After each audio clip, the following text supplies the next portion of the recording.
ৰঙালী, মাঘৰ বিহু ভোগালী আৰু কাতি বিহু কঙালী। সকলোলৈকে কাতি বিহুৰ শুভকামনা জনাইছোঁ। আজি কাতি বিহু আৰু এই কাতি বিহুৰ লগত সংগতি ৰাখি এটা বিশেষ ভিডিঅ' আমি আপোনালোকৰ মাজত ভাগ বতৰা কৰাৰ সামান্য প্ৰয়াস কৰিছোঁ।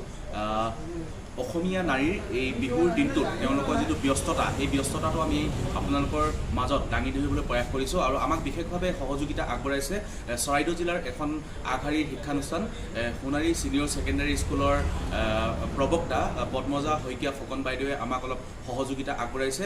বাইদেউৰ আজিৰ দিনটোৰ যিটো ব্যস্ততা, আচলতে এগৰাকী অসমীয়া নাৰীৰ যি ব্যস্ততা কাতি বিহুৰ লগত সংগতি ৰাখি আমি তাকেই ভাগ বতৰা কৰাৰ সামান্য প্ৰয়াস কৰিছোঁ। গতিকে ভিডিঅ'টো প্ৰথমৰ পৰা শেষলৈকে কাট নকৰাকৈ আমাৰ লগত উপভোগ কৰোৱা হওক।